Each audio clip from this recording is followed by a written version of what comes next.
Hello, everybody. Welcome to the Leftology podcast. We're finally back after 5 weeks. Our master, George Soros, gave us a little bit of a break. He said that we were being too effective.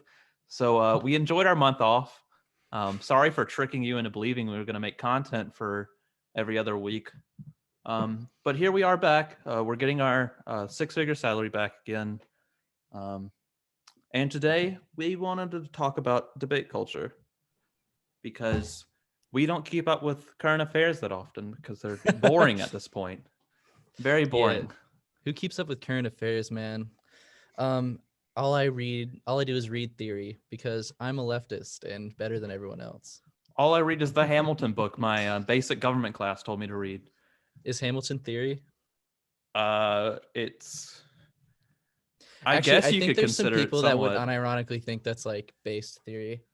I don't dislike Hamilton, especially before what is it, 1796, before he just kind of lost all the power he had.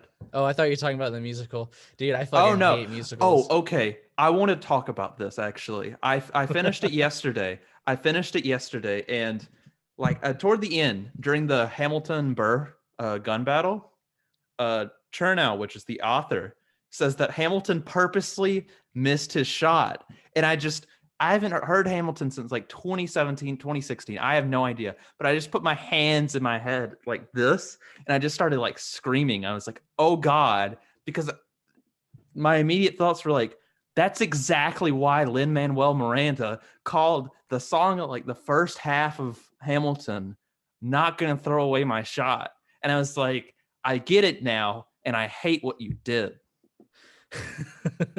See, I've never seen the musical or read about it. I know my sister's a huge fan of it. She loves just listening to musical soundtracks, which I guess no hate to anyone that's into that.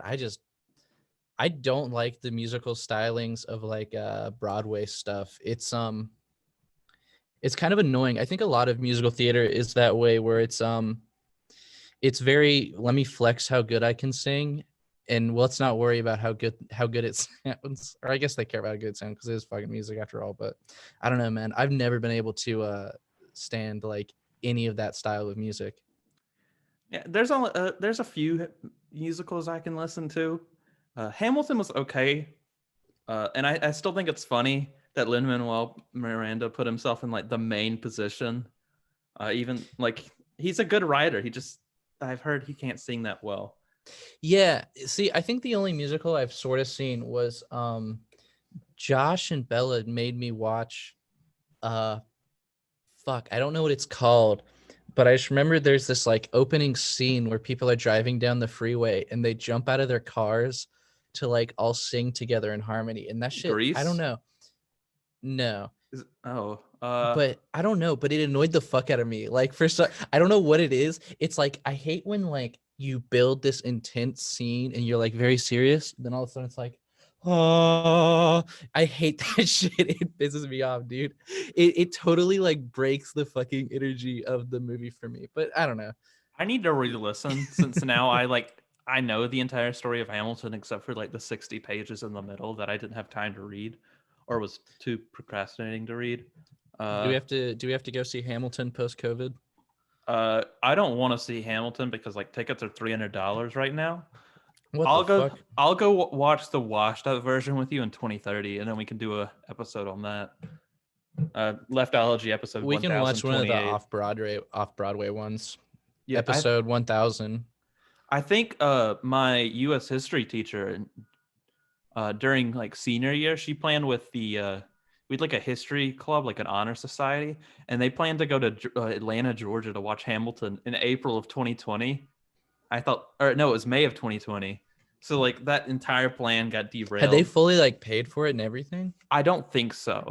I think that they had time to reverse it. I just think it was funny because I didn't show up to any of the meetings, nor did I pay my dues. So I get kicked out in October. Dude, because we have a trip that was supposed to go to Nashville for the music majors here, but it got canceled, and then it was rescheduled for fall, and then that got canceled. And the funding is there, we still have the funding, but I don't think it's gonna happen, and I don't know where that money is gonna go. Just go to, everybody just winds up in Nashville. But yeah, So to the topic of the week, Yeah, debate debates. culture. Debates Um, have happened since Joe Biden became president, and they will continue to happen. they're gonna Sadly, happen forever, I guess. Man, I honestly have come to the conclusion that I really don't like debates. I find that like my problem with them is they're never based in trying to find truth or trying to find the correct answer. It's this obnoxious intellectual sport for like for like white guys to prove who has the better brain and who can like control a conversation better. this will be a fun episode to release since like most of our community is borrowed from debate Yeah, people. and that's the thing. Like, man, I watch debates, but like debates annoy the fuck out of me. Like, like the recent debate, I was watching like the first hour, like that Vosh and Bastiat debate, and it feels like so often in debates, people are never trying to charitably interpret the other person's um argument, and they're not trying to quite strawman them, but they're always just trying to like get them on something. And it always feels like this back and forth of people trying to like get people rather than trying to find the correct answer. And so it just comes off as this fucking obnoxious sport for like intellectual white dudes to like prove their dominance in the intellectual sphere. Um and I don't know. I don't really like that. What are your thoughts on debates in Uh, general? I think there's definitely some problems around it being like monetized, and I think that's where a lot of it comes from. Is that both people are trying to they get more out of having an interesting conversation, or they get more out of having an interesting debate rather than a reasonable one.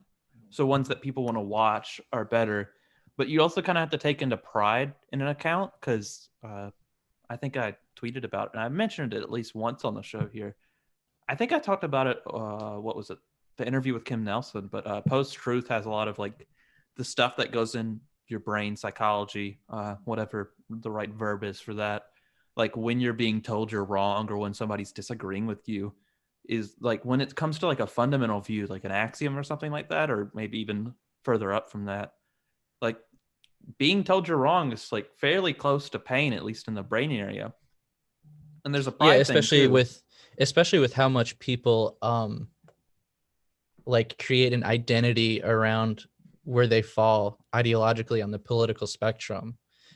I Yeah, think when someone attacks like your ideology, they are kind of in some sense attacking you and attacking your intelligence. yeah, because like your ideology does have something to do with your personality. Because like we're highly political too. We're just not debate bros, mainly because we don't have Wi-Fi that works very well.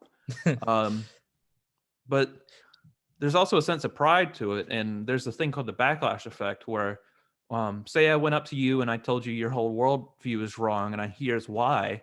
It might be a valid claim.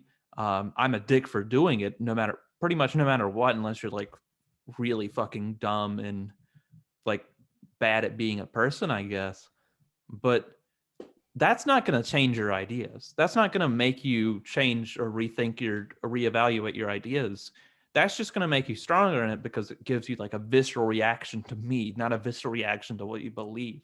So like people when they feel like their pride is attacked rather than like backing down and reaching a middle position, like I mean, I guess there's a few people that do that and that Well, it takes people a want lot to of dig their regulation. heels in harder once you start attacking what they believe. They really want to strongly defend it because you are attacking them in a sense. Like sometimes even they take more unreasonable positions or go stronger in on what they believe. And I'm not going to say that I'm prone to that. I've done it for some times that I've looked back and seen myself do that sometimes because I still end up at least in non YouTube debates, like on Discord servers and stuff. One of the other things that annoys me about like debates is it's never like it's never something like debates within the leftist sphere of like reform versus revolution. Like that's like occasionally happens, but I find it's often like these two polar opposite ideas, like the socialism versus capitalism debate that seems to come up so often. And I think the problem with these ideas is it's never like liberal capitalism versus leftists or socialism, it's always like a fucking conservative or like an ANCAP versus like a fucking ANCOM. And I feel like these ideologies are based in two completely separate worldviews. And I don't think you could actually break down what's better within even like a 3-hour debate, because like the goal of each is different. Like, you know, like you could talk about like the basic goal of capitalism, and like a lot of the decisions we make under capitalism is to maximize profits, whereas a lot of the ideas in socialism are to maximize the quality of as many people's lives as possible. Yeah, it's kind of hard to debate that because there is pretty much no agreeing points between an ANCOM and an ANCAP.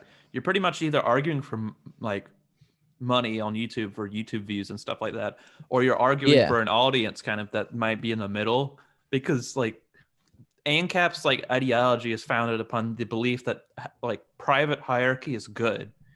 Like even though there's no government, there's still the private hierarchy. And like ANCOM's like their entire thing is that all hierarchies are pretty much bad, or at least there are unjust hierarchies that need to be good in order to. Yeah, because like anarcho-capitalism just takes anarchy and makes it, oh, only the state's bad, and so the state makes things bad. But real, you know, the origins of anarchy are based in all I mean hierarchies. that's kind of why I agree that there's the thing. I think they said libertarian, but I would go more towards the like extreme end of libertarian because there are some that don't fall into this category.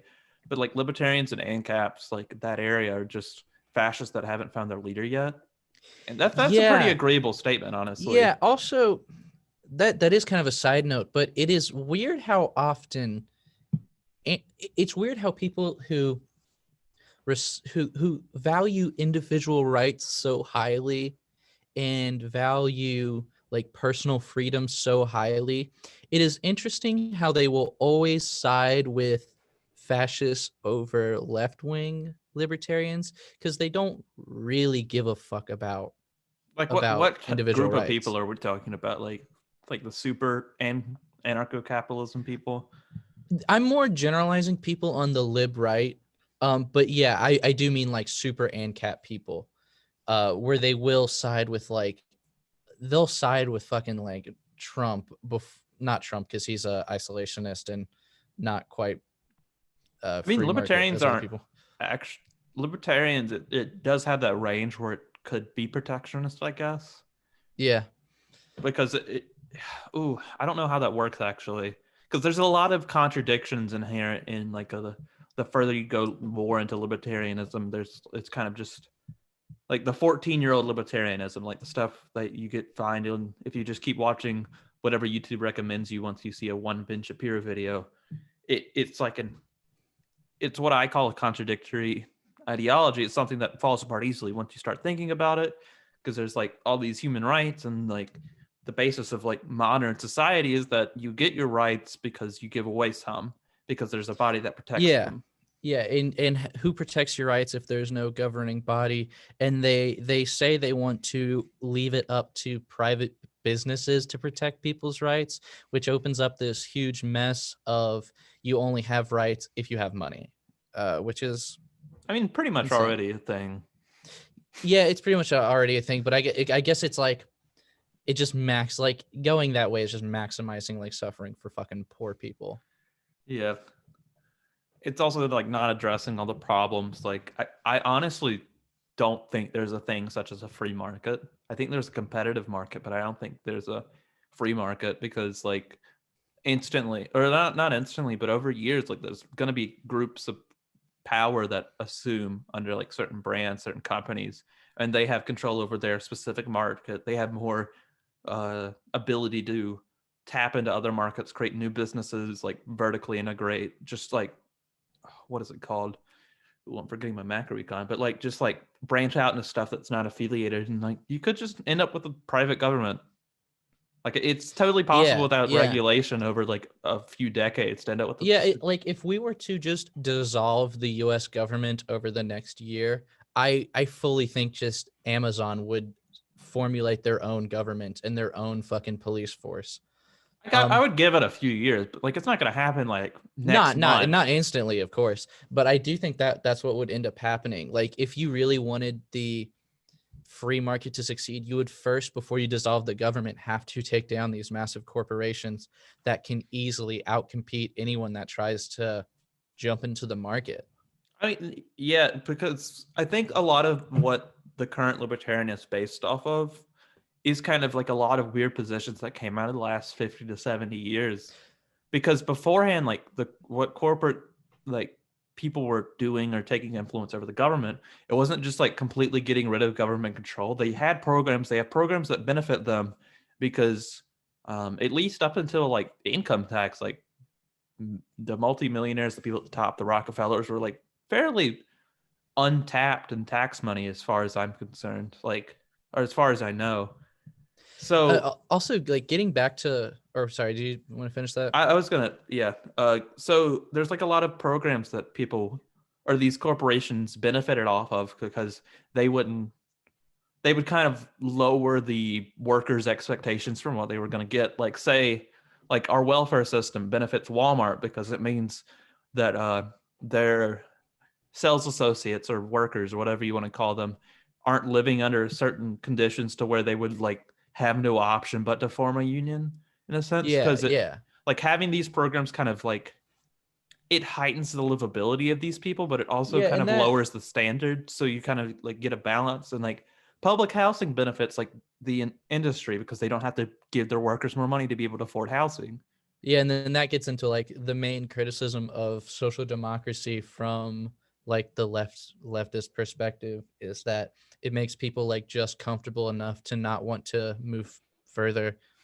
Um, I but mean, I back would say that to, that's fairly comfortable, especially with like yeah, stuff like because that's there's a huge difference between social democracies and what we have. And we could easily turn into one. I think Matt Brunig and Mouthy, I mean Mouthy gets it from Matt Brunig, which I think he's an economist. Maybe I don't know exactly what he is. It's like People's Policy Institute is what he's with. Correct me if I'm wrong, Mouthy. But like he envisions like a social wealth fund, which I think some Nordic countries use, but it's basically they're still private businesses, but governments have like a pretty big share inside of them, which is kind yeah, of that's how the U.S. government does bailouts is that they'll buy large amounts of the stock in a company.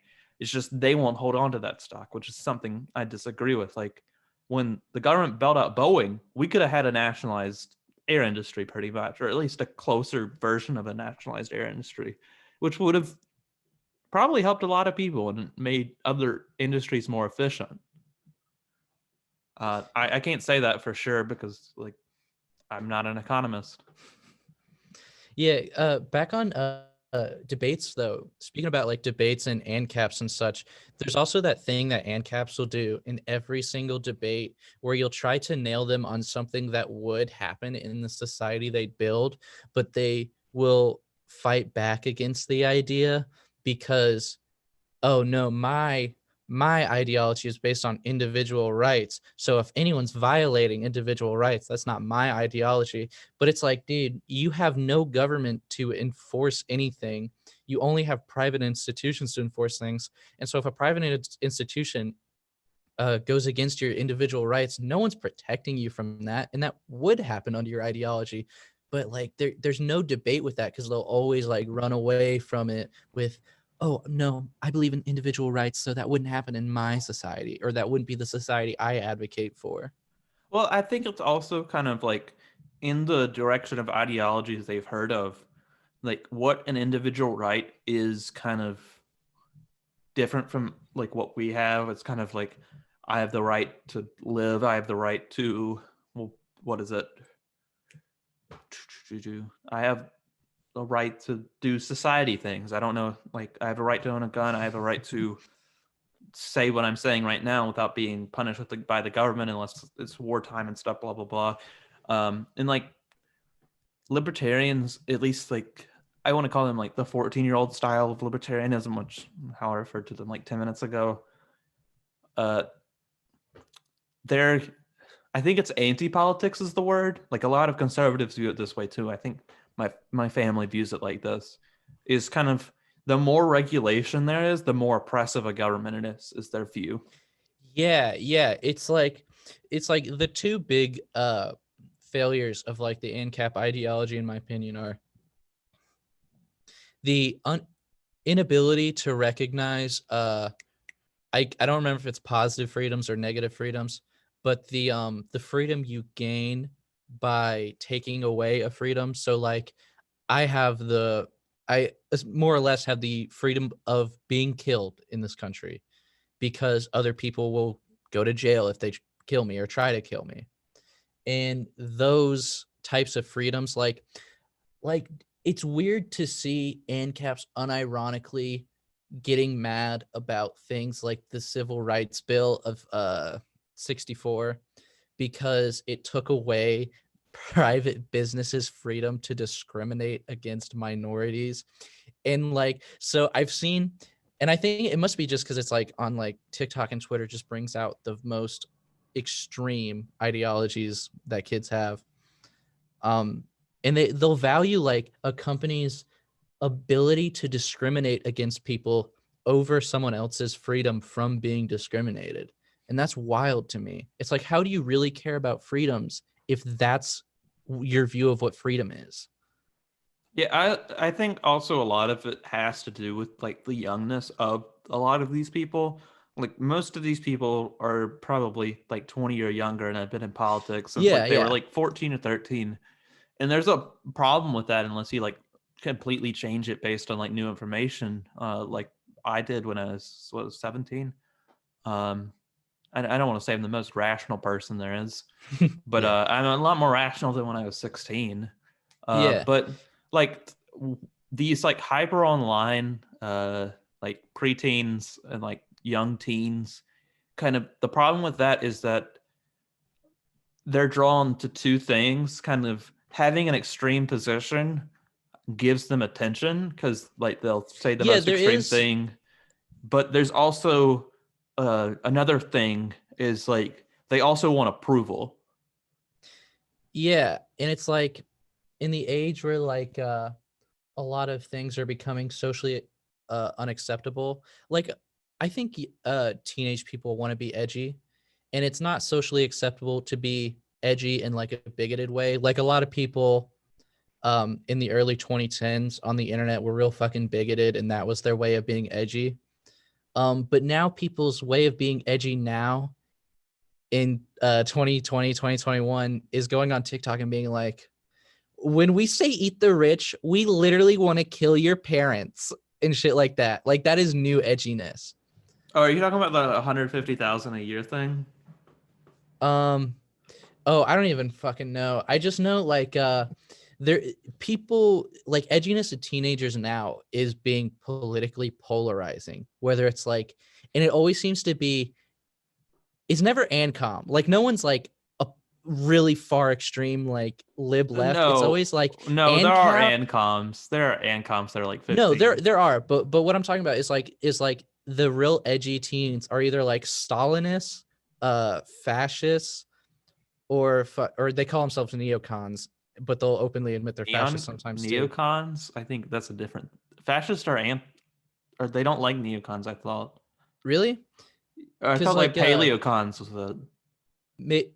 oh no, I think I did mix up paleocons and neocons there. Yeah. And then it's like ANCAPs. Like those three sides are the edgy like extreme views for like a lot of young people to have, and they'll just I don't know, dude. It's really weird scrolling through TikTok and seeing like young, like 16-year-old dudes being like, yeah, I'm a fascist and I'm proud of it and shit I like also that. think neoliberal's been added in the mix recently, which is a weird thing.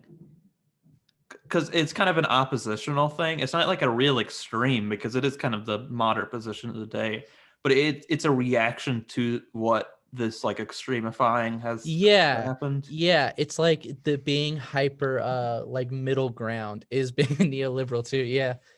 It's the rejection of all extremism. Dude, neoliberals are funny too, because like you'll see neoliberals on social media talking about how pretentious left wingers are, Like and you're then literally a neoliberal. Shut up.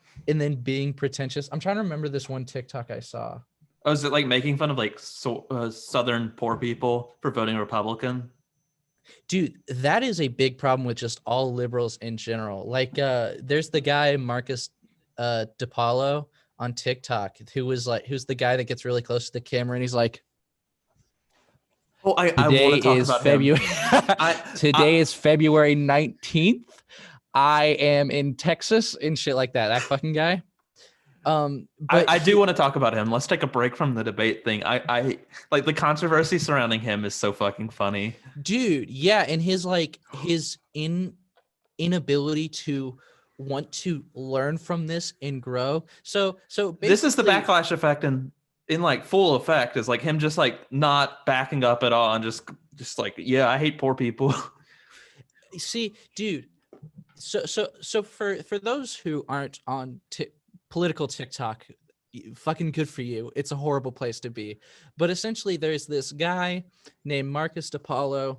He says his videos are to make it easier for people. I think he said something about he wants to make it easier for young people and people with learning disabilities to be engaged with politics.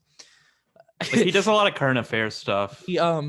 He also like has talked about polyamory like in his I'll response video. I'll get to that. We'll get to that in a second. Anyway, I want to talk. I want to bring that up actually, like, yeah, because I know what I want to say about it. But go ahead.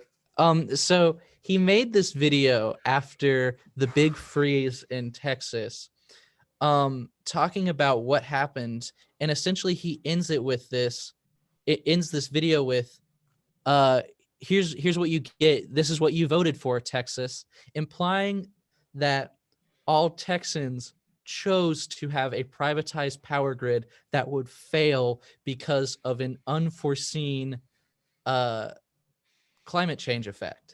I would not honestly be surprised if, like, I don't know how long it's been privatized, but I would not be surprised if it was privatized through like some big AstroTurf group, which is kind of like when AstroTurf, for those who aren't like who haven't taken a government class before, is like when like a big corporation or like a big interest group like funds another group in order to seem like it's grassroots, but it's not really. They're just kind of like saying stuff for this big group. Yeah, because like AstroTurf is like fake grass. And so there's someone that tries to appear grassroots, but is actually funded by a bigger company like PragerU, like Steven Crowder. I would say those are AstroTurf specifically because they don't really seem grassroots. Because like PragerU, like Prager's been doing conservative shit for 30 I should have years. said Steven Crowder first because he always talks about being. He says he's funded completely by the Mud Club thing, but he gets he's got some big donors in his let's see, like a lot of advertisements that come up like the week before, like a anti-oil opponent. I think there was a case in Montana that we watched in my high school AP Gov class where like it was like the month before, like the oil companies just went on like a brigade of like libel, I think it was, against this Democratic candidate, and he didn't have time to fight back before like it literally just tanked his campaign. But if you're in South Carolina, I think Club for Growth is definitely one. It's the anti-Santee Cooper electrical or the nuclear plant thing. You'll see it like Twitter and Facebook ads.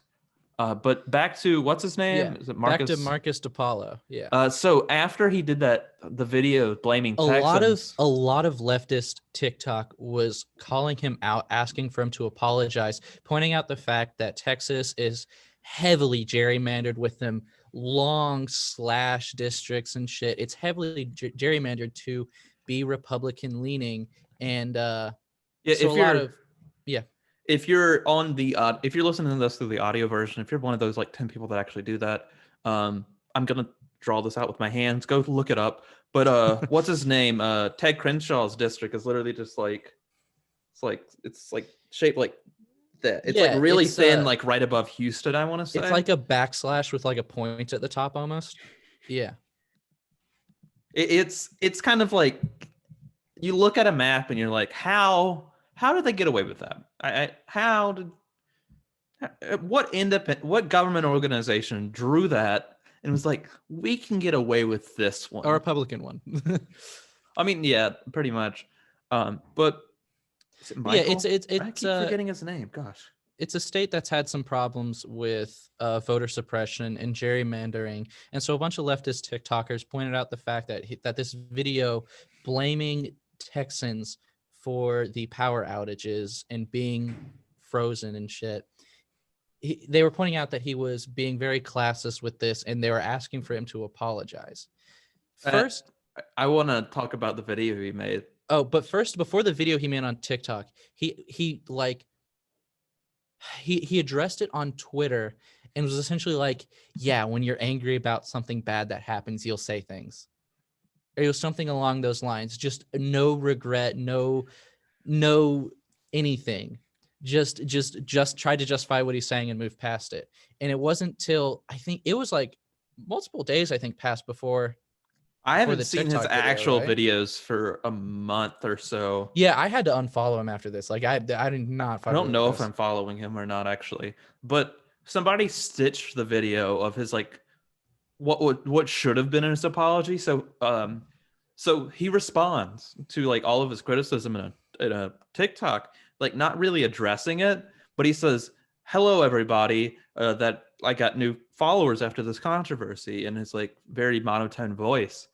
And he talks about like what he does. Like I don't even think he addresses what he said at all. And then at the end, just randomly, he says, "At all times, I'm dating about 10 to 20 women." And it just ends. It ends. And that's the section that the person stitched. He starts describing his channel and how he makes political content that's short and easy to watch on TikTok. And he's like, I'm often dating 10 to 20 women. And that was fucking it. And you didn't even address, that's the funny part of this video. You didn't even address the really bad part of this video. Do you remember how it opened? Not at all, really. It opened with like this clip of a fucking police shooting, I think it was. Oh, it was from his video from when he was covering Ferguson, I believe. Yeah. It opened with a fucking police shooting. Let me see if I can find this video. I thought it was like him on the ground in Ferguson while people were getting attacked. So here's the video. So it opens with like either a police shooting or like the Ferguson riots, and it's hi to all my new followers. Thanks for checking out my page. I'm sure you're here because of this Texas video. I very rarely express opinions, but when I do, they're usually strong opinions. And since people are more likely to share strong opinions on their personal social media, there are now a bunch of new people following me. Hi, it's nice to meet all of you. My name is Marcus. I was born in Boston. I forgot about this. Field producer. I normally work for mainstream media outlets. I've been in journalism since high school and at the national level since 2014 when I first covered Put it a little closer. Riots. Oh, and it goes back to Ferguson clips.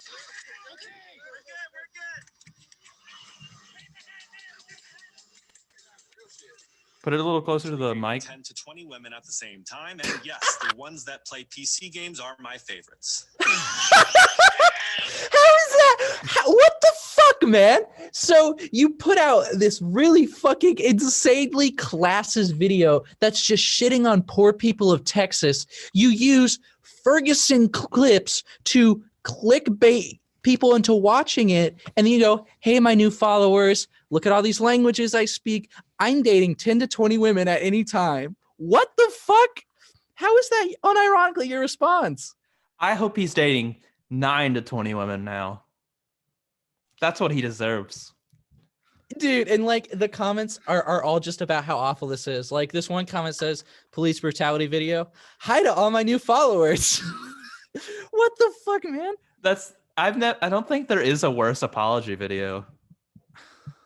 Like Shane Dawson probably did a better job than that. There's no worse apology because it's not even a fucking apology video. It's literally just he tries to like brush off this statement instead of even making a fucking attempt to reflect on what he said. It's insane. I just think it's funny that he tried to flex his polyamory.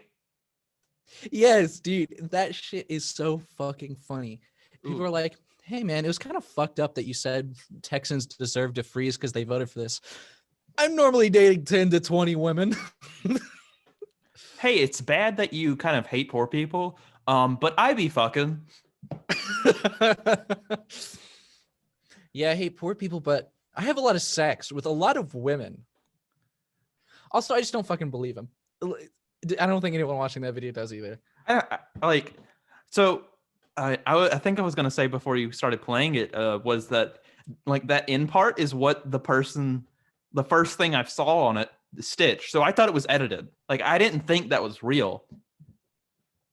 And then I watched the whole video, and it is. It's just what the fuck, man. It doesn't seem real. And like the first time I saw it on my For You page, I scrolled past it because I didn't even think it was the apology because it was a fucking Ferguson clip and then just him talking to like new followers or some shit. I'm like, this cannot be what I'm expecting because I was looking around for a fucking apology from him.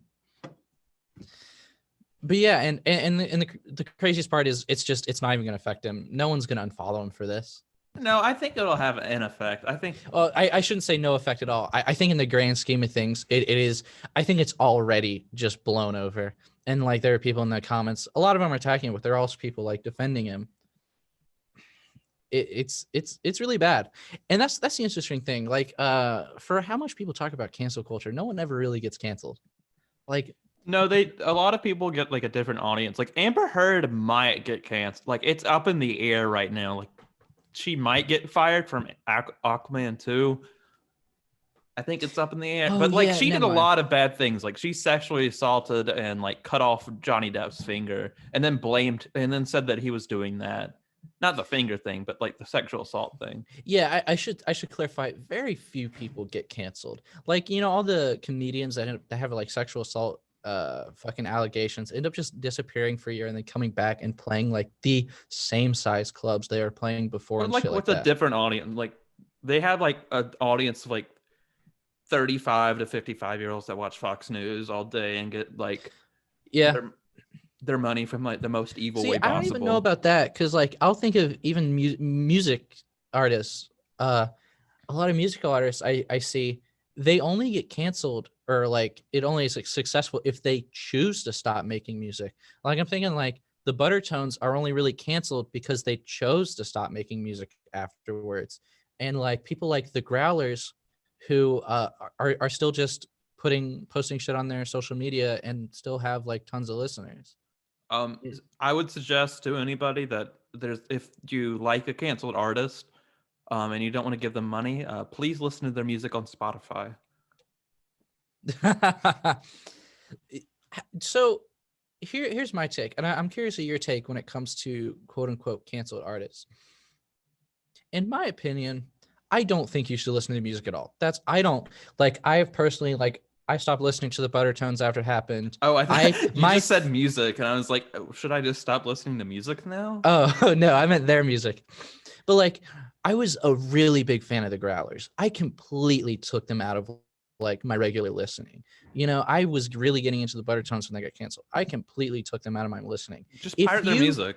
I was about to get to that. If you for some reason absolutely have to listen to this band, just do it in a way that does not support them. And that means listening to them on Spotify and iTunes, even though it's not giving them a ton of fucking money, you're still supporting those artists by streaming their music. And so like, it's still a funny I think joke. if you're that desperate to like listen to these artists, fucking buy their CD secondhand. Don't fucking stream their music and continue to give them money.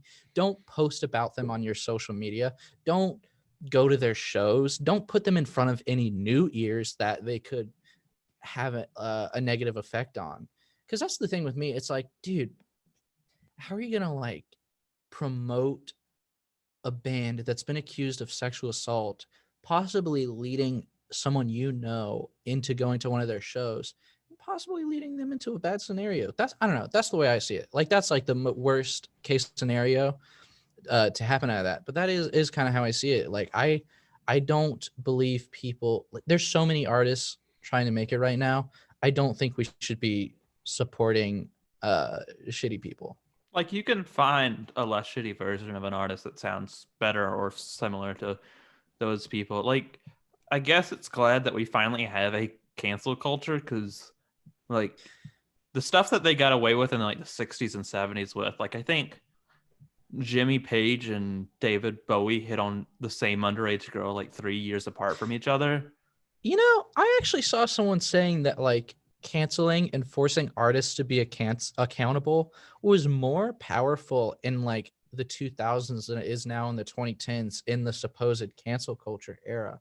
Like Like what artist got canceled in the 2000s? Because no one that's a really little got earlier. canceled, but like I feel like people were more outraged by when artists did bad things. Like I feel like people almost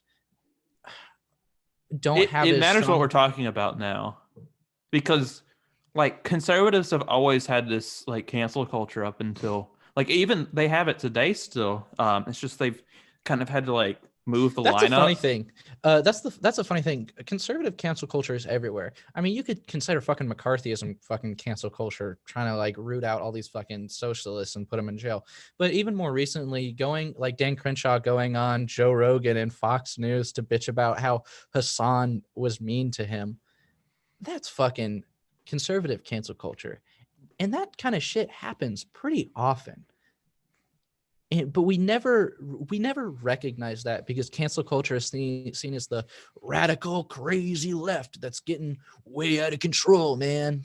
I mean, that's a fairly recent thing because like right wing cancel culture or like more conservative cancel culture has been going on for a long time. That's why we have the parental or the explicit content warning on albums, is because like what is their name? Ooh, Tipper Gore and like every other powerful wife in Washington in the 80s, like hated just they heard metal and Prince music, and then they were like, okay, this is too Yeah, sexual and demonic. And then by the time they got it, it pretty much only affected black people music. there's always, it's to old conservative people. There's always something corrupting the kids. And It's and the always, oh, go ahead. it was like rock and roll. It's heavy metal. It's the grunge music. It's the rap Rap, music, and now it's the belief in equality. Apparently, hyperpop. nah. Your kids are It, listening to the squirrels sing. I'm on a sugar crash. I got some fucking cash. Dude, that song fucking, it comes up on TikTok so much that I've heard it so many times in like those Minecraft memes that I've started to enjoy that song. And it's a little fucked up. I mean, in the 2000s, you get the Dixie Chicks because I think they were like because they They are in a were they the ones that went against the Iraq war? yeah, because like country music in general by that point had taken like such a patriotic shift after nine Yeah. 11, and like this is in the time where like Bush is at like 80 to 90% support, and I think they got canceled in like 2002 for being against, or no, it would be 2003 for being against the Iraq war. I'm not sure of the exact date, but they were anti-Bush, and like all the people that listen to country by like the early 2000s are conservative, so they pretty much just lost their audience. I think that's an interesting thing to point out too, is what people actually get canceled for. Like when the radical left cancels someone, it's like they're saying bigoted shit or like they sexually assaulted someone. Conservatives are like, you ideologically don't agree with me. You think war's bad. And that's what people get canceled for. Like one of the more recent examples also in country music was Tyler Childers released his song Long Violent History last year. And a bunch, and it's essentially a call to rural white people to be more empathetic with the Black Lives Matter movement. And that's essentially what it is. It's trying to build solidarity amongst like rural white people that are more conservative with that movement. And a bunch of people are like, I can't listen to you anymore after this. Why do you have to get political? Why you get fucking political? Rage against the machine. Why do you have to get political? It's also kind of weird what they do consider political too, because like country music, a lot of it is political, and they just kind of ignore it because I guess they Yeah, see what they support as unpolitical in a sense. that's something too. Is all early country music is fucking left wing, like union worker shit. It's all about fucking coal miners getting mistreated by their bosses and stuff like that. Like there's literally 9 to 5 by Dolly Yeah, Parton. Yeah, that's the fucking cornerstone of socialist theory, is fucking Yeah. Dolly Parton's 9 to 5. The Frankfurt School was like, what's this, Dolly? Oh, I guess I'll start writing theory now. Yeah, Karl Marx actually was inspired by Dolly Parton. You can cite that here if your teacher asks. You can put that in your little paper. A Put that in your leftology, what are we at? Like minute 45? Put that in your little academic paper. But yeah, man, like cancel culture definitely, I think leftists know it goes both ways. Left-leaning people know it goes both ways. But it's interesting how often it'll get called out by right-wingers, but they won't acknowledge it when it goes back towards them. Yeah, And honestly, and I think if it's going to work, it matters what the audience is beforehand.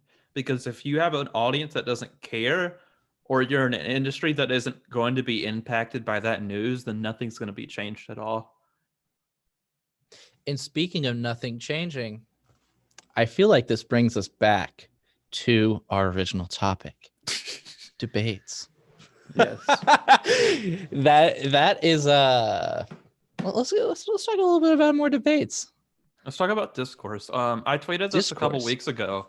But at this point, I've been on Twitter for long enough. I'm gonna put this theory out here. Leftist discourse is a CIA plot. People say always talk about left-wing infighting, but are liberals and conservatives arguing not right-wing infighting? That's capitalist infighting, really baby. Means what you, because like some people are just so confused. It's like, where are the liberals on the graph? And it's being like, an communist Stalinist is like as different as being a fucking liberal and a conservative. Well, they want the same thing in theory, at least, because they do want a classless, moneyless, and hierarchyless society. No, that's classless, stateless. It's just they kind of have they have different opinions on what socialism is. They have different opinions on the transitionary state, of course. Yeah, and so I get that. But really, man. Sorry, what were you gonna say about left-wing infighting? It's like we're all trying to achieve this one goal that hasn't never been gotten to yet. So we're all just trying to find different ways to get there, and that's all where we disagree. And like we also disagree on what that thing looks like, even though that it has the same terminology. I think like one of the hardest things that we have to address is I think there's a lot of left-wing people that want to instantly write off a lot of previous attempts because of the fact that you're not gonna convince someone that Russia was good. You're not gonna I don't think you're gonna convince a liberal that Russia was good. So, okay, I want to suggest something to all leftists, as I have viewed. Let's look at the enemy. The enemy is, the enemy is imperialism, and imperialism is adapting. Like, I think we need to can do I finish that thought real quick? Okay, go ahead.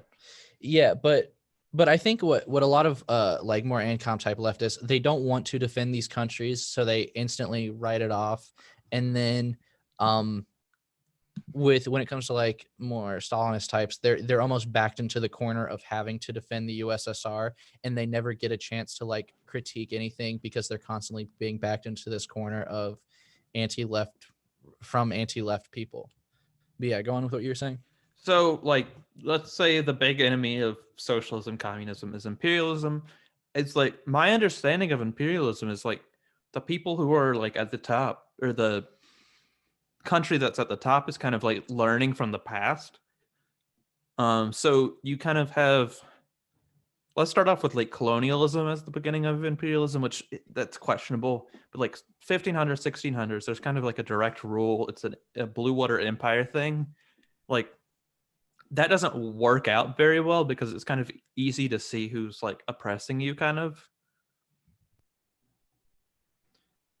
Does that make sense? No, I'm not sure what you're saying. So like colonialism as like the tool of like imperialism didn't work because it was too apparent. Yeah, like the class struggle is too obvious. So like what happens is like America notices that, And instead of like creating like an actual empire, like they stopped doing like the traditional colonialism after like the Spanish War, after they took over the Philippines and Cuba. So they kind of realized the faults in that style, and they shift to like neo-colonialism, which is kind of what America's still doing. It's kind of like having control and influence over the political spheres of these countries instead of directly controlling them. Yeah, through, it's like, kind of like this kind of does in a sense go back to like the ANCAP thing of like it's not the government taking away your rights, it's like private industries, and so that's better. With this neo-colonialism, you don't have direct control over other countries. You just are heavily influential in their entire economy. And like it if is a mixed thing still. so here's this thing that Vosh and Bastiat were talking about in their recent debate, where Vosh was saying the IMF giving out loans to developing nations and forcing them to follow a set of rules is a bit coercive. But it is a voluntary transaction, so it's better than if we fully took control over their country. But we are essentially forcing them to follow our rules for them to be able to economically It's move like up. signing a prenup on the day of your marriage. Yeah. It's we've accepted a lot of things because they're not involuntary, they're just coercive, which is for some reason better. Yeah, because like we still put dictators in power still. Like we do our coups through like information wars or whatever the CIA actually does. So there's still like a physical element to it. And I think the physical element kind of with like our leaders getting dumber, like George Bush and Trump are fairly dumb people. Yeah. It kind of gets too apparent too. And as we're going to see in the next, what is it, like 20 to 50 years, China's going to come up as the big power, and that they're going to do imperialism just like the rest of us. Like, don't think China's not going to fucking do imperialism. They're just not in the place to do it yet. But they've already set up, they've already doing this trade thing, and they've learned that like putting military people on the ground is also too apparent, even though they're building up in the military in South China Sea, I want to say, to protect that area that they've taken control of through like I'm not very knowledgeable on Chinese politics, to be honest. like this isn't going to be. I might get shit from the people further left than us on this, but they've kind of taken an even further step back to keep control because they're investing in countries that aren't typically invested in for like I don't know whatever reason. By like the West in order to get like into their political sphere. They still have control over them, but they're not like placing their leaders in like America did. So they're gaining their favor first, but they still get control. There still might be, I don't want to say like direct coercion at least involved, but like the imperialist front, which should be our enemy, I think China and the United States should both be considered bad, and we both need to change them completely. Both are really oppressive in one way or the other, and they're learning from each other. They're adapting to what needs to be done to make sure that the oppression isn't too apparent, but also that you don't rise up or change anything drastically enough to alter the power play, I guess, or not power play, that's the wrong term, that's kinky. The power dispersion, I guess, is the word I'll use. They don't want to drastically change it all, but they change their methods up enough in order to keep it to where yeah, like I said earlier, Playing 4D chess, man. yeah, they're playing 4D chess. And like the way I would say this to a leftist is like we need to learn from the enemy, which I would regard as the United States and China, but and like the past Europe, I guess, imperial Europe. And we need to learn that they're adapting to the times to become more favorable, to still have control of those regions. And socialism doesn't need to stay the way it is either. We don't need to keep using the Paris Commune or whatever they did in Barcelona as like our structure of how we need to do it, because those aren't going to work anymore. Yeah. And they barely worked when they were done. I don't know. I think there's a lot more to learn from previous socialist experiments than I think some leftists will want to recognize. I'm not saying Like, don't learn from them. I'm just saying like Yeah. don't try and copy. Don't think that's the only way you can do it, because they have flaws. You need to accept they have flaws, and we need to take what parts worked out of it, and we need to change what didn't. Yeah, because like I've been reading for a paper I'm writing for school, I've been reading a lot about Yugoslavia, and I like a lot of the base ideas that they structure their society around. Like a lot of their society is structured around the idea of like self-management. And so that comes into play in lots of different ways. Like you have it in the workplace where it's a workplace democracy. Schools aren't like the principal deciding who gets to be the vice principal and like or secretary or however that's decided, like the board of directors. I don't fucking know off the top of my head. But you'll have a council of people like students and teachers and all the faculty at a in an institution that all collectively make decisions of what needs to be going on at the school, or they'll elect representatives directly to make those decisions. And I think a lot of these ideas of democracy, like the idea of democracy, could be expanded on a lot more. And I think that's become a lot of the basis of what my ideology is essentially just maximizing democracy in as many parts of life as possible, and not just having it in the government sphere, but bringing it into like your workplace as well. And also the things they did for like community building, like having publicly funded sports. I think it's 0.5% of everyone's income in Yugoslavia went into funding sports programs. And they also didn't have like this big privatized system of teams. They had like I think it's 3 or 4 levels of sports leagues, where you had like the communal sports league, you had the republics teams, and then you had the national team. And like each league would like scout out people from the lower leagues. And so like there's this direct pipeline to like success in sports, which I think is really interesting as well. But again, it was a publicly funded thing. And it was pushed as like a way to bring people together. And that's something I've been thinking about a lot in America, is we need more community building to happen. Like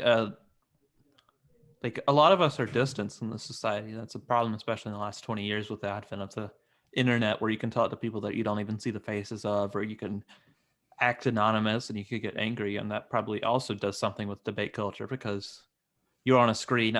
If we were actually debating, you can't attack me and I can't attack you. We can only have a word fight. And if we get angry, that's the only way we can take it out, which is a plus and a negative, I guess, because there's the distance that allows you to get away with a little bit more. But if you do get a little bit more, I don't fear getting attacked, I guess. So there's both sides to it. Yeah, and another thing about like some of the previous socialist experiments that I really like was the a lot of people see this as a negative, but like with the apartment complexes where they packed a lot of people into a single building, and then they'd have like parks surrounding these individual buildings, where like instead of going into your backyard where you're hidden away from everyone to play catch with your son, you walk out to the park, you're playing catch with your son, you see another dad playing catch with his son, you guys come together to throw the ball and start talking. And now, and I feel like there's too much, like our society is too built, we're too private, almost we're too built in isolation. We almost need to structure our society in a way that not necessarily forces people to, but like kind of gives people a want to come together in like public spaces more often. I mean, I would say that education is going to be a big part of that, because as I learned when we were going over the history section in my international class, so after Napoleon takes over in the early 19th century, he starts a school in Paris for teachers instead of students. And like all the teachers in the nation went there to learn like a uniform thing in order to bring the nation together and all the places they conquered together to create like a uniform vision in history. And I don't think we should do it like in a coercive model or re-education camps. I'm pretty against both of those. But like through the educational system, we do need to change it to where like people's loyalty aren't to like self-interest or to like a particular nation, but I think like humanity as a whole, like working together, like your responsibilities to your neighbor and your neighbor's responsibilities to you is something we Yeah. probably should be like trying to get out there and trying to, I guess in the Marxist word of it, trying to topple over like the individual ideology of America, I guess. Yeah, I think like I was talking to someone about this this past week. I think the biggest plague to America is hyper individualism, and I think we need to do more to build communities, and I think those communities will build empathy. I think we also need more better representation of minority groups in like film and media. I think people need not. I think not like we talk about how Black Panther is good because it gives black kids a superhero to look up to. But I think also giving white people that grow up in very white neighborhoods and go to very white schools, them seeing Black Panther and seeing that seeing a black person in a very positive light is also good for them because it fights stereotypes that might develop from being in an all white area and And having very I little think there's experience. still some problems with Black Panther itself and the ideology I've it never seen has. it. I just think in general representation is a good thing. It is, yeah. I wouldn't. It was a pretty good movie. I just think like it does some things poorly. Like it's still. I haven't seen it in a while, so it's kind of hard. Like Michael B. Jordan was kind of right, I guess. It's a little violent in the way that he was gonna outlook or do his thing, but like in the end, like he wasn't completely wrong. I I'm gonna be honest. I've never seen the movie, so I have no fucking clue what you're talking about right now. With that, It's good. If you have Disney Plus, go watch it. Definitely worth it. I'm assuming you haven't seen the recent I still haven't seen Judas and the Black Messiah. yeah, I haven't seen that. I want to watch it That's soon. a really We could good do an movie. episode on that soon once I watch it. Yeah, there's a lot interesting to talk about that because the character that who's the guy that is like a cop in Knives Out, and he's also one of the main characters in Judas and the Black I Messiah. know who you're talking about. Let me look it up real quick. Do. I don't know his name. I'm really bad at fucking names. He's a really good actor. He's in Atlanta and Oh yeah, he's in Atlanta too. Yeah, I what's still it need to called? finish Atlanta. It's a movie with horse people in it. Sorry to bother you. Horse people movie. Lakeith Stanfield. Yes, he's a dope actor. But is he in Dope? What? Is he in Dope? Oh, I just think he's a dope actor. I don't know there's about a show named Dope. No, he is in Dope. Yeah, the movie Dope. But the person his character is based off of, there's also this really good interview that I can link you to on Vimeo that shows a lot about where the plot came from. And I've read a little bit on the story. Like I would like to do movie episodes soon. So if you could watch Sorry to Bother You, I'll watch Judas and the Black Messiah, and we could. I gotta watch Judas Judas and the Black Messiah again because I've been meaning to watch it again because I loved it so much. Is it on And HBO? It's HBO Max only, and it's Okay. fairly historically accurate. I'll watch it when I go back home because I think we signed up for HBO through a way that we can't get the password. Like we can only use it on our. I've heard some people have it from having another service. Yeah, I don't know what the we other bought it on. service is, though. I think my family bought it on Amazon, and now we can only log in through like our Amazon Fire Sticks, which I don't have here at college. Oh yeah. Yeah, that's a really good movie. If you haven't seen it, it's like $15 for a month of HBO Max. I think that movie is worth $15 to watch it. And there's also good shows on there. Like me and Olive, we were like I gotta find a reason to justify having paid for this. So we've been watching the show We're Here, which is a bunch of drag queens going into a small town and putting on a drag show with some local people that have never done drag before. Dude, that show has some interesting shit because they showed up. I don't remember what town it was, but they were literally like just walking around in drag, and like multiple places like called the police on them for just being there, Oof. like just walking down the street and shit. It's really weird. Yeah. But that's a good show. It's another good show if you're gonna get HBO Max. I think Jojo Rabbit's on there too. We watched it back in December. Oh, I haven't even looked at that. We watched it recently enough. Yeah, we talked a lot through that movie, so I don't remember a lot of it. I just remember what he like. I remember like a part where he like punches Hitler out the window or some shit like that. Yeah, there's the we watched it back when you could still go to movie theaters. It was my second watching. My first time I watched it, I learned that they had all the Oscar nominated movies at the Swamp Fox across town. So like I bought a ticket on the Regal app, and like my econ class got out that day, my third period class, and like I just drove straight. Like I didn't even go to lunch. I just went straight to the theaters.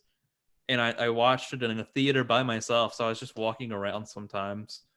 And the second time I was with Ethan and Olive, and that's like I knew the scene was gonna come up. So I just like lean over and I'm like Jojo just he's like, fuck off Hitler, and then he kicks Hitler through the door, and I was like, me when I see Mitch McConnell.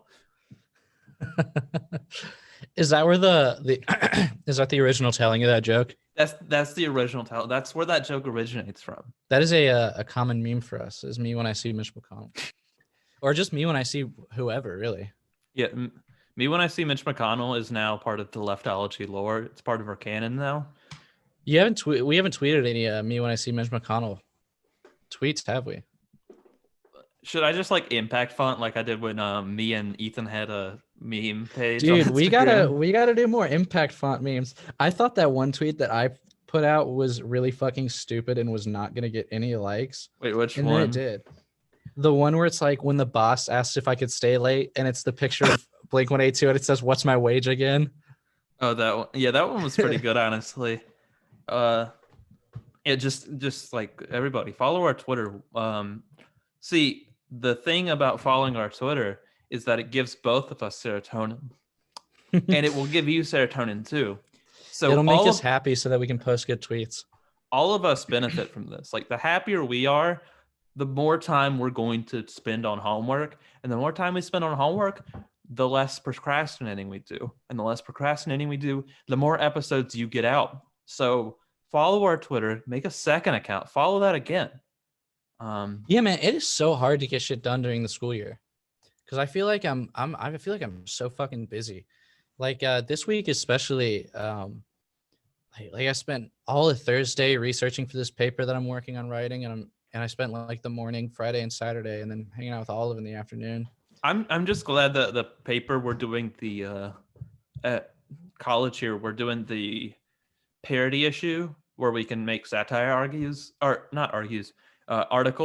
So like I'm already done. Like I finished like a week and a half before I need to submit. So that's not gonna affect me much.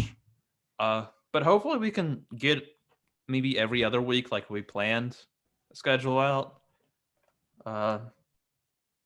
Yeah, that was the original plan, every other week. It's really hard to find time to do it. I've been working on having my Sundays more open for recording though. Yeah. And like I'm also getting back into music too, making it, even though like I'll do it in like 3 sittings. Like I'll make a song in a couple of sittings, I'll go back to it the next day. Like I do finally do stuff now. But I spend a lot of my time reading. And back to the impact font memes, like I think like I'd show any of the ones that we made to my girlfriend and like she wouldn't think they're funny at all. Like see that's how I know it's a good tweet, is when I can show it to Olive and they laugh. Because like I don't know, dude, I'll make a lot of bad jokes. Man, being funny on Twitter is fucking hard. Because like you'll spend 30 minutes trying to write a tweet that's not even that funny. Like the other tweet I put out the other day about conservative arguments. Conservatives will make up any confounding variable to debunk a study. You could be talking about systematic racism and they'll go, but does the study account for the name of their first childhood pet? And that was a tweet. And that took me like fucking 30 minutes to think about. Because like I kept typing it in and then untyping it because the wording wasn't quite how I wanted it. I mean, I guess that's the problem with like not even debate things as their like topic of the episode would be, but like online politics in general is that people are trying to get likes. People like the serotonin. I think we mentioned that at the beginning. Yeah. It's you get a bunch of money from having these aggressive debates. I think a lot of like there's that like patriarchal thing of like dudes wanting to like assert their dominance intellectually over people. Um there's the weird culture developing. I know Mouthy like joked about this to you when you tweeted about debating, where it's like oh, do you wanna come on my stream and talk about that shit?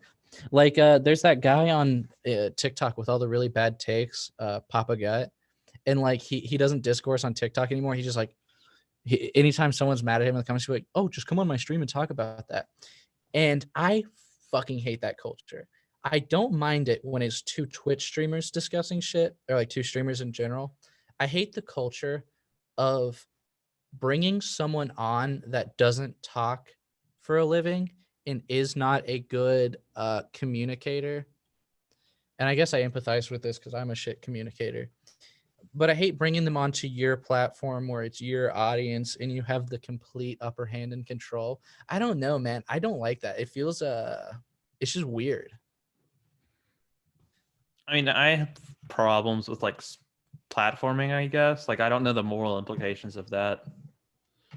I'm not even It's talking kind of about platforming. Like it's kind of hard. Like, you do want to make good content, and you don't want to be mad at the content you make either. Like, yeah. a lot of the group we're in, like I don't want to spend that much time online just getting in debates. Like, it feels incredibly unhealthy. Yeah. Also, I think one of the biggest things about debates that bothers me, and I don't think I mentioned this yet, is the fact that winning a debate doesn't mean you're correct. Like you could be completely wrong on every premise made if you're skilled enough to control the conversation and to overwhelm your opponent and like make it harder for them to respond and shit. That's what Ben Shapiro does. I think I mentioned it on the last episode with Dorsey.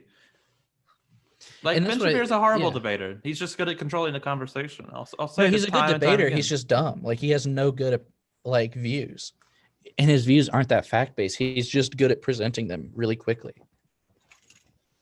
And I think that's what like my primary problem with debates is how much it is just based around who can talk the fastest, who can spit the correct information off the top of their head. It's not about who's right. It's about it is its own skill by itself. And that's why you're not going to catch me fucking hopping on someone's stream to discuss something because like I'm not a good communicator, especially on the fly, you know? I mean, I'll hop on people's stream. Invite me on your stream. Put all my links in your bio. That's the thing you have to do. I told Mouthy, I'll hop on. I'll get in VC anytime. Just put all my links in the bio. Put them in the chat every 5 seconds. I don't know what else. I can't continue this joke. Yeah, man, just give me exposure, bro. Yeah, just pay me with exposure. I think that literally is the only point into going on like bigger person stream because isn't that how Vosh got his start? Is like I have going no on idea. Destiny Like, streams I or something enjoyed like going that. on SDL's stream, and I don't think it got us a couple followers, but like, I'm not gonna say it got us. Like, I don't know, man. I think it's like if you're having a discussion, you're chatting, it's one thing. It's another thing if it's gonna be like this antagonistic, like uncomfortable thing. I don't know. And I'm such a hypocrite for saying all this shit because I do still watch debates. And I watch debates because it's one of the few places that you can get talking like left-wing talking points because it is a way of dispersing talking points. But I do think the left needs a better way of doing that. did you see Matt Empanadas going on SDL's stream for like 30 seconds? Yeah, on Twitter where he was just playing the Beatles or some shit like that. No. I think he was like, did he play the Beatles? I think maybe I remember him playing a Beatles song when he logged Like, on. I thought he did, his like- whole thing was he was going to play copyrighted music. He went on there and he started like doing a personal ad for Pornhub, I think. Oh yeah, That's what I remember. He's just like, if you want to get some if you want to watch he some said something bitches about fuck, Pornhub go and- to pornhub.com or something like that. I don't know. yeah. He was like trying to get the stream banned. That's fucking lame. That's corny. It's such a bummer, dude. There's so many leftists that are fucking horrible on Twitter, but make like Good thing we YouTube can't get videos. banned or demonetized because we don't have We don't get enough monetized. viewers. If you stay demonetized, wait, you can't get demonetized if you stay demonetized. We're not staying demonetized. Demonetized infers we're making money from this. But yeah, man. I don't know. The left needs to move past debate discourse. And I like that there's streamers that just do like instant rebuttals and like reactions. But I think that's almost too much of left-wing content. And they're like, I feel like we could benefit from having more thought out content. Because like we've been saying this for months. Yeah, it's something that everyone's been saying for months. And I've seen people from like a year or two ago talking about this. Is like, yeah, the React content's good, but like even like I'll see people do like slightly more thought out stuff. Like they'll think about it, but they'll still just like get on camera and ramble. They're not like scripted videos and things like that. And I can't blame them. It does take more time. I mean, that's what we do.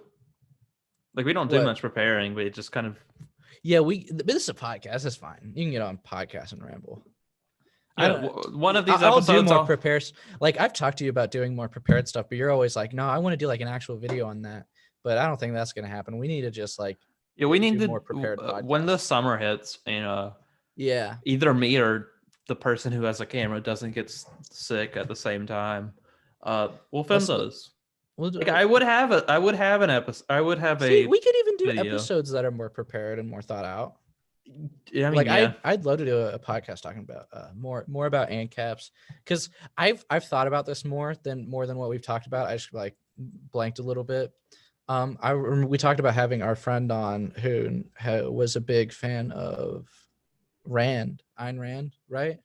No, yeah. Eric he was in college, which is like I don't know how long ago that was, dude. And that's something I want to talk about because like fucking I don't ever read ANCAP theory, but I'll see people talk about ANCAP theory. And like the one thing that really inspired this was back in December, I saw this TikTok of this girl that was explaining a chapter of Ayn Rand theory. And she was like, and essentially the chapter boiled down to I think I commented on that video.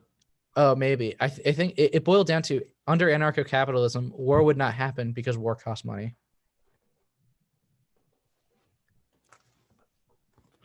And I was like, this is a worse version of like 1910s liberal international theory that believed that war wouldn't happen because it's too destructive. Well, the other thing is like we always talk about how like war is good for the economy, you know, and it puts people to work like making weapons and shit. If war was fucking profitable, we would go to war, baby. I mean, we have. Yeah, we have. We need to start wrapping up in a minute, though. I think we're on like an hour and a half at this point. Oh shit! But like even in an ANCAP society, like if one company has a private military and it's easier to just seize their fucking headquarters than it is to buy them out or outcompete them, they're gonna fucking do that. Like I don't like this. I don't know. It pretends that people don't spend money to make money, which I feel like is one of those basic things that like anyone will tell you about capitalism. I don't know, man. Yeah, I don't know. We gotta talk about more ANCAP theory one of these days. I'll have to actually buy a book of that shit. Yeah, for the thing, for our thumbnail, let's just like take a picture of yourself going like, and just like call it like Leftology canceled or something like that. That'd be funny. For this episode? Yeah, for the debate, bro. I don't know what to call this episode actually. Wait, we don't do catchy titles. We just do like debates. I make the titles as long as possible so that I can get people to click on our videos. Let's do it. Debates, cancel culture. I don't want to put cancel culture. It feels so cringe talking about cancel culture, honestly. Don't keep that out of the title. Wait, debates, no, I got it. Okay. Debates, political extremism, and Marcus DiPaola. Cancel culture, canceled. I hate that. Dude, I find so much discourse on cancel culture just just so stupid. We canceled cancel culture, guys. It's over. It's so weird because it exists, But I don't think people just get canceled on this mass scale that literally even like liberals want to pretend they do, you know? We canceled it though. We finished. We're done with the debate now, guys. Debates, political extremism, and Marcus DiPaola. Unreasonable political extremism. And they're done. The only reasonable political extremism is it's libertarian socialism. Yeah, extreme libertarian socialism, where you believe that all people deserve the right to live decently. If you're anti-democracy, we're anti-you. I don't know what to do with my hands. We're just making hand movements at this point. But thank you everybody for listening. We'll be back with episode 11 at some point. Anytime between 1 week and next year. We can get. It'll happen in 2021. It will happen before. Consider it your Christmas present.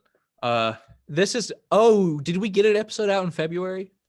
Was Thorsey in February or was that in January? No, that was in early January. That was before Biden was even president. That's how long we haven't done an episode. Oh shit! Yeah, this is the last day of February. Yeah, we'll do another. We're getting episode. our March podcast out. We'll get our March podcast. The next one will be out by the end of April. We'll have our April Fool's podcast, where we all dress up as a Joker, makeup and all, and we just say Joker quotes for an hour and a half. We just talk about society. Yeah, we should actually do that. That's a good idea. Society episode. It's Leftology Society episode. Go hype it up. Quote us on Twitter. Society arc. Leftology Society arc. Yeah, go hashtag Leftology Society arc. Thank you everybody for listening. Have a good week. Have a good year or month or however long. See you eventually.